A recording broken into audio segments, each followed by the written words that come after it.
चलो, सातवां प्रश्न बोला है कि दो संकेंद्रीय वृत्तों की त्रिज्याएं 5 सेंटीमीटर तथा 3 सेंटीमीटर है।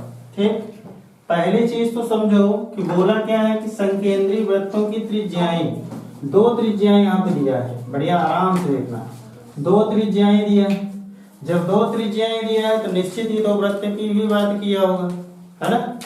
तो पहले बिंदु हमें क्या समझना है, संकेंद्रीय क्या होता है। ठीक, दूसरा 5 सेंटीमीटर 3 सेंटीमीटर की हमें क्या करना है, त्रिज्याएं डालना है। तो किसमें 5 सेंटीमीटर की त्रिज्या डालेंगे, किसमें 3 सेंटीमीटर की त्रिज्या डालेंगे। ये कॉमन सेंस वाला भी एक प्रश्न हो जाएगा, ठीक है, दिमाग वाला। फिर बोला है बड़े वृत्त की उस जीवा की लंबाई ज्ञात करना है। प्रश्न जैसा बोले वैसा करते चलना है। अगर चित्र हमारा बढ़िया हो गया तो काम हो गया, ठीक है, समझो। तो पहले जान लो संकेंद्री क्या होता है। संकेंद्री का मतलब होता है कि एक केंद्र हमने दे दिए और इस पे हम क्या किए, एक वृत्त बना दिए, बन गया। फिर इसके ऊपर हमने दूसरा वृत्त बना दिए, इसके ऊपर हमने तीसरा वृत्त बना दिया, इसके ऊपर हमने कितने भी वृत्त बना सकते हैं, ठीक है। कहने का मतलब है कि जब कई सारे वृत्त हो और उनका केंद्र केवल क्या हो, एक हो। इसका देखो इतने वृत्त हैं लेकिन इनका केंद्र जो हो क्या है, एक ही है ना। तो उसको क्या कहते हैं, संकेंद्रीय। देखो संकेंद्रीय, केंद्र जुड़ा हुआ ना इससे, तो यानी कि जब सभी वृत्तों का केंद्र एक ही हो उसे ही क्या कहते हैं, संकेंद्रीय। यहाँ तक आया समझ में। संकेंद्रीय का मतलब समझ गए ना। अब चलते हैं प्रश्न जो बोला है। प्रश्न क्या बोला है कि 5 सेंटीमीटर और 3 सेंटीमीटर की त्रिज्याएं हैं। तो दो वृत्त की बात के पहले दो वृत्त बना लेते हैं। चलो, हमने एक वृत्त ये बना दिया, ठीक है। फिर हमने एक दूसरा वृत्त ये बना दिया, ठीक, दो वृत्त हो गए। संकेंद्रीय भी हो गया क्योंकि दोनों वृत्त की जो केंद्र है वो एक ही है ना, कोई दिक्कत।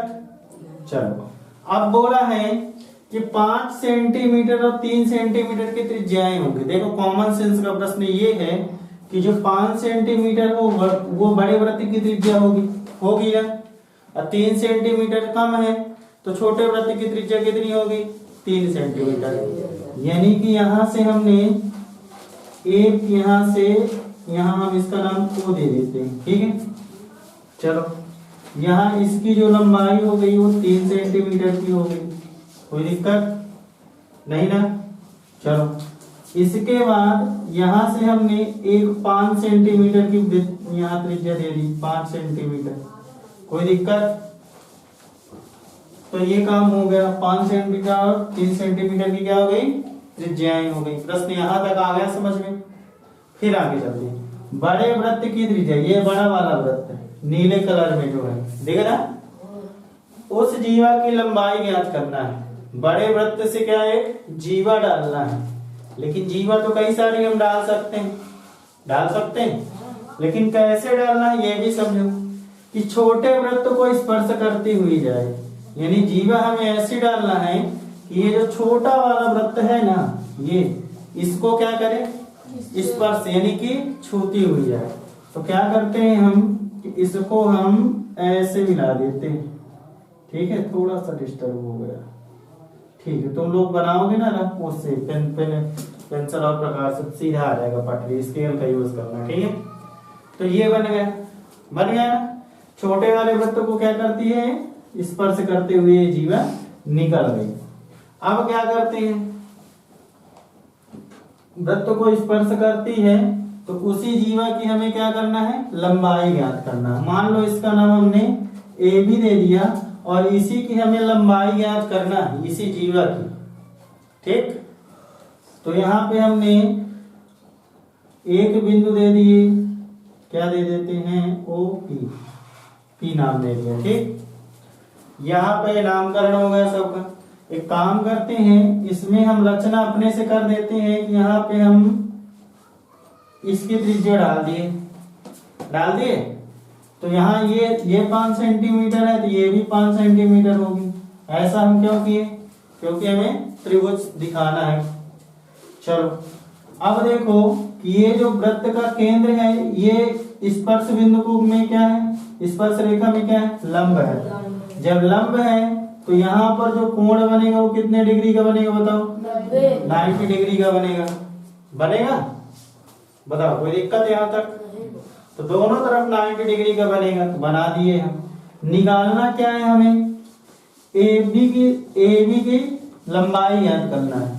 अब AB की लंबाई हम कैसे ज्ञात कर सकते हैं? हम ऐसे ज्ञात कर सकते हैं कि अगर AP की हमें लंबाई प्राप्त हो जाए, क्योंकि प्रमेय 10.1 क्या बोलती है कि किसी भी स्पर्श रेखा पर वृत्त के केंद्र से डाला गया लंब जो होगा वो क्या करेगा, इस जीवा को समान दो भागों में विभाजित करेगा, यानी कि समद्विभाजित करता है। तो ये जब समद्विभाजित किया तो हम क्या लिखेंगे कि दिया है, क्या दिया है? दिया ये है कि जो ओपी है, ओपी चित्र देखना, ओपी दिखा, ये ओपी वो लंब है, किसमें लंब है? AB जीवा पर है कि नहीं है? बताओ, ये जो ओपी है ये AB जीवा पर क्या है? लंब है। और लंब है तो समान दो भागों में क्या किया? बांट दिया कि नहीं? तो यहाँ पर हम क्या लिखेंगे? अतः AP बराबर क्या हो जाएगा? PB होगा कि नहीं होगा? AP यानी कि ये इसके बराबर ये वाला भी भाग होगा कि नहीं होगा? होगा ना? कोई दिक्कत? अगर हम AB बराबर लिखें, AB बराबर, तो हम क्या लिख सकते हैं AB को? AB ये पूरी भुजा जो है, समझना, अलग से बताते हैं, ठीक है? ये पूरी अलग भुजा हमारी क्या हो गई? AB हो गई, जीवा जो है ना? इसका जो मध्य बिंदु है, मध्य बिंदु यानी कि मध्य बिंदु का मतलब ये और ये वाला भाग क्या होगा? बराबर होगा ना? तो AB बराबर हम क्या लिख सकते हैं? AB बराबर हम क्या लिख सकते हैं? AP प्लस PB लिख सकते हैं, यानी कि इसको और इसको जोड़ेंगे तो ही हमें AB भुजा प्राप्त होगी कि नहीं होगी? समझ में आया? आगे बढ़ते हैं। यहाँ देखो AP भुजा है, हम इधर वाले त्रिभुज में क्या लगाएंगे? पाइथागोरस प्रमेय। तो AP यहाँ पर क्या करते हैं हम कि AB बराबर हम क्या लिख देते हैं कि AP प्लस AP लिख सकते हैं ना? क्यों? क्योंकि यहाँ ऊपर ये दिया गया है कि AP की जगह हम लिख सकते हैं PB और PB की जगह हम क्या लिख सकते हैं? AP। तो हमने AP यहाँ पर था, यहाँ पर PB था, PB की जगह हमने क्या लिख दिया? AP, क्योंकि ऊपर दिया गया कि इसके स्थान में इसको लिख सकते हैं और इसके स्थान पर इसको लिख सकते हैं। कोई दिक्कत? तो AB बराबर क्या हो गया? 2 बार AP है तो 2AP हो जाएगा। इसको हम समीकरण नंबर 1 नाम दे दिए। बताओ, कोई दिक्कत यहाँ तक? नहीं ना? चलो अब क्या करते हैं कि हम निकाल लेते हैं कि त्रिभुज APA में पाइथागोरस OPA में पाइथागोरस प्रमेय से क्या होती है प्रमेय? कर्ण का वर्ग बराबर लंब का वर्ग प्लस आधार का वर्ग। ठीक, इसको हम मिटा देते हैं। ठीक है, चलो अब देखते हैं कर्ण क्या है। बताओ यहाँ पर कर्ण जो है, कर्ण ये 90 डिग्री है, यानी कि यहाँ पर ये कर्ण बनेगा। सबसे बड़े कोण के सामने की भुजा क्या कहलाती है? कोण। या कि 90 डिग्री के सामने की भुजा कर्ण कहलाती है ना, यानी OA का वर्ग बराबर। अब देखो लंब क्या है?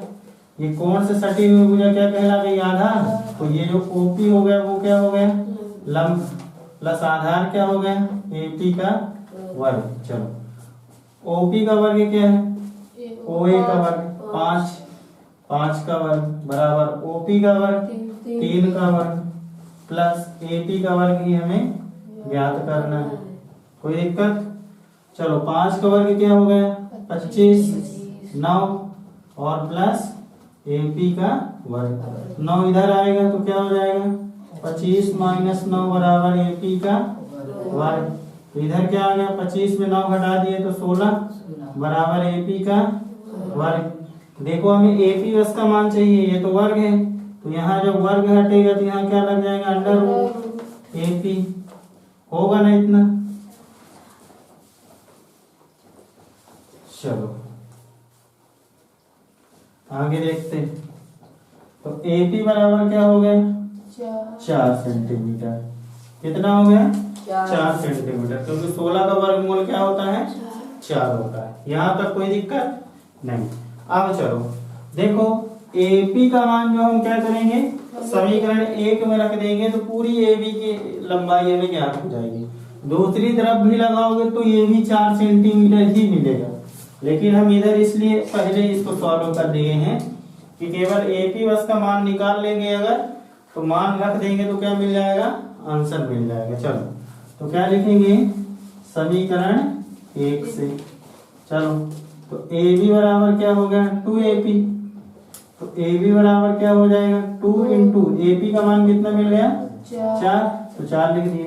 तो AB बराबर कितना होगा 8 सेंटीमीटर, और यही क्या हो जाएगी जीवा AB की लंबाई। तो नीचे क्या लिखोगे अतः जीवा AB की लंबाई बराबर 8 सेंटीमीटर। आ गया समझ में।